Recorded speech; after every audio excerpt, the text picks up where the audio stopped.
Okay, this video is for the learning styles assignment. Um, Learning styles are very important in our schools these days. They help the students understand how they learn best, how they process the information, and it can help with interaction between others, including other students and specifically teachers. So we as teachers, we want to know how our students learn best. We can't always tailor make all of our lessons to specific students with specific learning styles, but if we know how most of the students are learning in the classroom, we can tailor make our lesson plans to try to get everybody on board. Um, for you as a student, it's understanding your learning style can help you develop strategies of the ways you study and learn. But we also want to know that the students that we'll be teaching are going to have learning styles, and you'll probably do this, or someone in your school will do this. You'll become old hats at it after a while, old hands rather. Sorry, after a while of how your students as a whole learn best. So you'll be able to work with them throughout the year. The most popular three are the auditory, learn by hearing; visual, learn by seeing; and kinesthetic, also known as tactile, learn by doing. It's important to note that students will have a preference to one of these, but they learn by all three. Um, it's really the preference, and we need to take that into consideration when we are writing lesson plans. Um, the VARC model is one of the most famous ones. It does have the visual, auditory, and kinesthetic, but it also has the reading, writing component in it. The one we're going to be taking is the Feeder-Solomon one, and it's a little bit more, has a few more categories than these three or four, and we'll look at that real quick.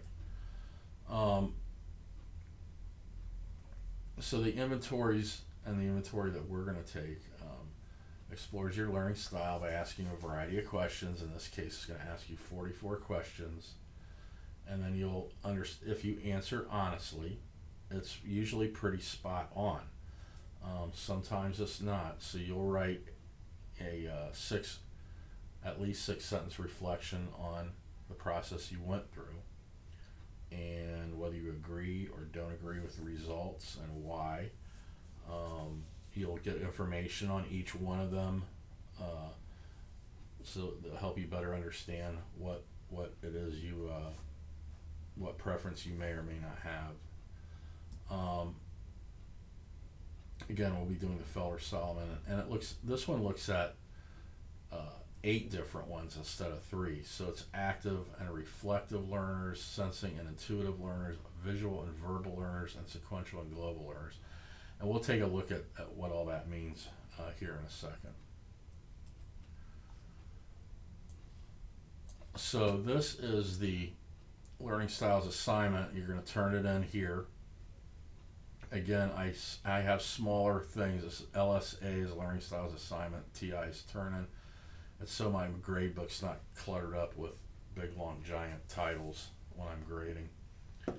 This is the actual assessment that we'll look at in a second. Here are the learning styles descriptions that we'll look at in a second. Paper format, how I want it formatted.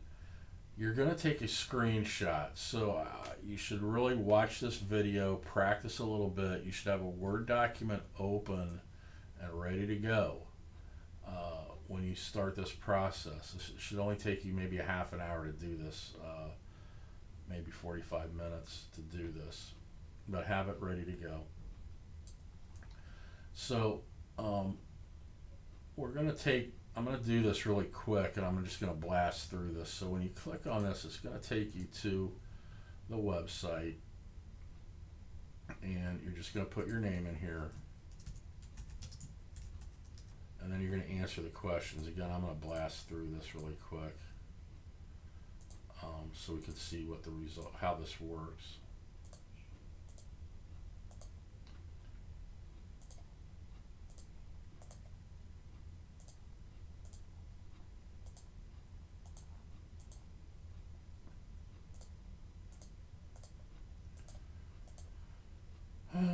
Again, you are going to take your time, answer the questions honestly, and you'll be surprised. Again, it's pretty spot on.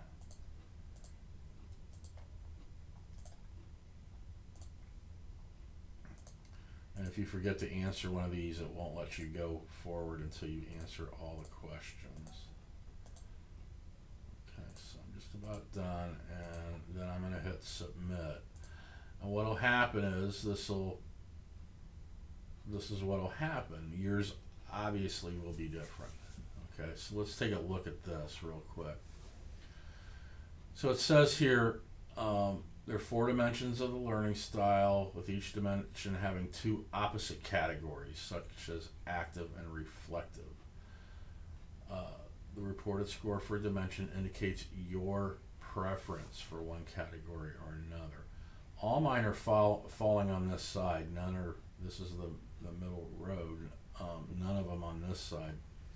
So I have a 5 for active, a 1 for sensing, a 3 for visual, and a 7 for sequential. So what's that mean? So it says if your score is dimensional 1 or 3, you're fairly well balanced on those 2 categories. So the 1, I'm fairly balanced, is sensing and intuitive. Same with visual and verbal. I do have a 5 to 7, which means I have a moderate preference to one of these. So the biggest one is saying I'm a sequential learner because of the 7, but really 5 to 7 is moderate. If you have a 9 or 11, that means you have a strong preference. So we'll look at these, what all this means here in a second, but I ask you to have your document ready, because once you close this page, you can't retrieve this information again. So it's important to do your screenshot now and watch the video on how to do it. If you're on a PC and you hit print screen, nothing's going to happen. That's because it's done a screenshot, but it's put it in RAM, random access memory. Just like you would copy and paste text, you highlight the text, you hit copy, nothing happens until you open up a document and hit paste. Same deal here. So I've done my screenshot. I'm going to hit Command V and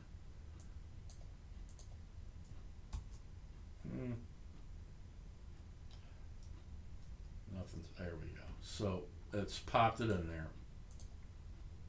So you need to put your name on here, and then you're going to write your 6 sentences. Okay, but this is what I need to see.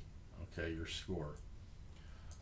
If all this stuff's in there, that's fine. If you know how to crop that stuff out, that's fine. But get the screenshot with this in it. That's what we need. Okay, so when we go back to here, you have this ready, and before you write, go ahead and open up the learning styles descriptions, and that's going to take you to a document that's going to actually tell you all about what these are. So if you're an active or reflective learner, you can look at this. How can active learners help themselves? How can reflective learners help themselves? So you read this stuff, and then you're going to reflect on it. Is it accurate? Is it working for you? If so, why? If not, why? So it's a pretty straightforward thing, but hopefully it's going to help you. If you don't already know what your learning style is, it will help you know that, and then be able to act upon that as a student. All right, so have fun with this. Again, it doesn't take that long, but once you start, you should really, finish it all in one fell swoop. So that's it. Email or group me with questions, and I'll see you on the next one.